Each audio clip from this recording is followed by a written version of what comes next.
তার নাম বসির উদ্দিন মুন্সি, কিন্তু মানুষ তাকে ঘুঘু মুন্সি বলতে, যেরকম সারাদিন ঘুঘু ঘু ঘু করতে থাকে, ঠিক উনি সারাদিন আল্লাহ আল্লাহ আল্লাহ আল্লাহ জিকির করতে। উনি ইন্তেকালের পরে, দাফন করার পরে তিস্তা নদীর ভাঙ্গলে তার কবর ভাঙ্গিয়া গেছে, দেখে লাশ একেবারে তাজা। আবার সেখান থেকে উঠে অনেক দূরে নিয়ে দাফন করছে। অনেক বছর পরে তিস্তার ভাঙ্গনে যখন আবারও কবর ভাঙ্গিয়া গেছে, দেখে লাশ একেবারে তাজা, কাপড়ের কাপড় সহ তাজা। আবার অনেক দূরে নিয়ে যখন তাকে দাফন করছেন, অনেক বছর পরে ভাঙ্গার পরে দেখে লাশ একেবারে তাজা, কাপড়ের কিছু হয় নাই।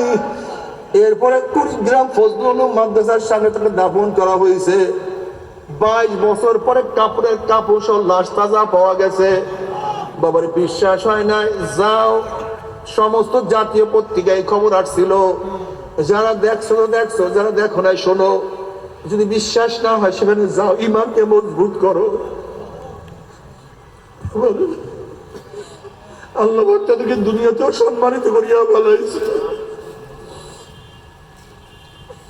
লাহুমুল বুশরা ফিল হায়াতিদ দুনিয়া ওয়া ফিল আখিরাহ, দুনিয়াও তাদের জন্য সুসংবাদ, আখিরাতেও সুসংবাদ। এই সমস্ত আল্লাহ পাকের বান্দা বান্দী যখন কিয়ামতের ময়দানে উঠবে, মুমিন বান্দা বান্দীরা যখন কিয়ামতের ময়দানে উঠবে, আল্লাহ পাক কালামে পাকের মধ্যে ফরমান, ইয়াউমা লা ইউখজিল্লাহুন নাবিয়্যা ওয়াল্লাযীনা আমানু মা নূরুহুম ইয়াসআ বাইনা আইদিহিম ওয়া বিআইমানিহিম ইয়াকুলুনা রাব্বানা আতমিম লানা নূরানা ওয়াগফির লানা ইন্নাকা আলা কুল্লি শাইইন কাদির। কিয়ামতের ময়দানে আল্লাহ পাকের মুমিন বান্দা বান্দী উঠবে। কিসের কিয়ামতের ময়দান, কিসের মিজান, কিসের পুলসরাত, তাদের কোনো হুঁশ থাকবে না। বরং তাদের অবস্থা কেমন হবে আল্লাহ পাক নিজেই কালামে পাকের মধ্যে ফরমান, নূরুহুম ইয়াসআ বাইনা আইদিহিম ওয়া বিআইমানিহিম, তাদের ডাইনে নূর, বামে নূর, সামনে নূর, পিছনে নূর। আল্লাহ কবুল করিয়া না, আল্লাহ সবার জন্য কবুল করিয়া না। ইয়াউমা লা ইউখজিল্লাহুন নাবিয়্যা ওয়াল্লাযীনা আমানু মা নূরুহুম ইয়াসআ বাইনা আইদিহিম ওয়া বিআইমানিহিম, তাদের ডাইনে নূর, বামে নূর, নূরের মধ্যে দৌড়াইবে আর বলবে মাওলাই কই, মাওলাই কই, মাওলাই কই।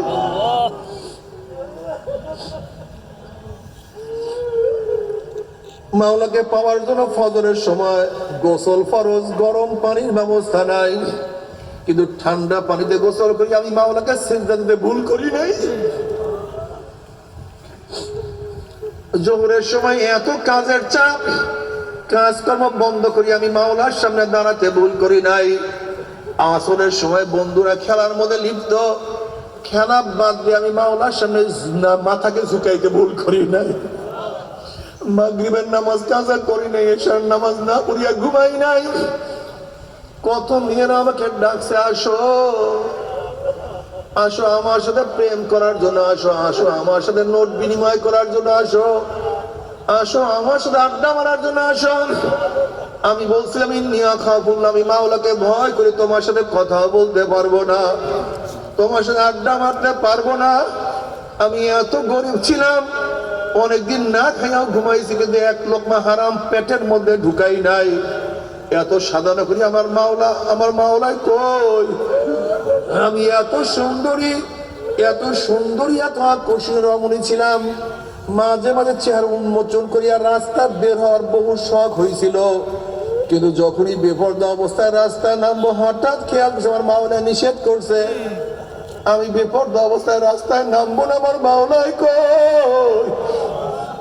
যুবক অবস্থায় দাড়ি রাখে, আর স্ত্রী চলিয়ে গেছে, দাড়িতে বোস লাগাই নাই। সুন্নতি জামা পরার কারণে কত টিটকারি, কত ফাইজলাম, কিন্তু সুন্নতি জামাও গাড় থেকে আমি নামাই নাই।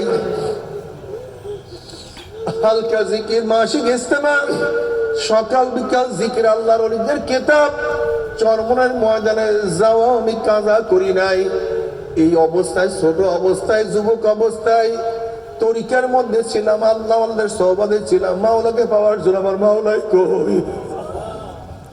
এত অসুস্থ ছিলাম, উঠতেও পারতাম না, বসতেও পারতাম না, কিন্তু আমি নামাজ কাজা করতাম না।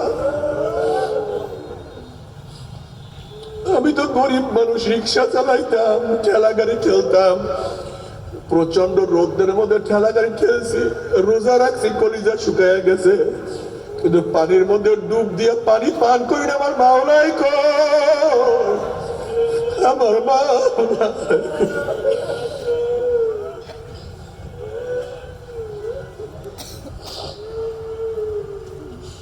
আমি এত বড় অফিসার ছিলাম, ঘুষ খাইয়া ঢাকায় বিল্ডিং করতে পারতাম, বাড়ি করতে পারতাম, কিন্তু একটা টাকাও ঘুষ খাইতাম না, মাওলার ভয়। আমার মাওলাই কই, মাওলাই কই, যখন চিল্লাতে থাকবে আমার মাওলা বাপ ডাক দিয়া ফেরেশতারে, বহুত ঘুরাইছি বন্দা বান্দাকে, আর আমি ঘুরাইতে চাই না। এ ফেরেশতারা নূরের পর্দা সরাইয়া দেয়।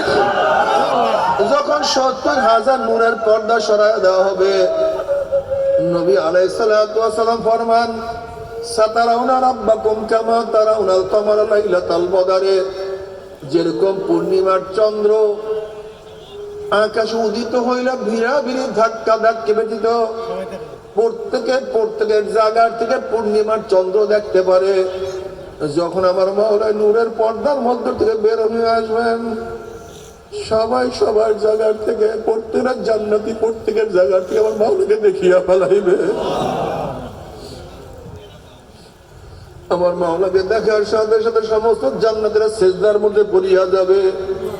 এক সিজদার মধ্যে কোন রওয়ায়াতের মধ্যে আছে 40,000, কোন রওয়ায়াতের মধ্যে আছে 70,000 বছর কাটিয়া যাবে, কিন্তু জান্নাতীদের কোনো হুঁশও থাকবে না। আল্লাহ তোমাকে এক নজর দেখার তৌফিক দিয়ে দাও।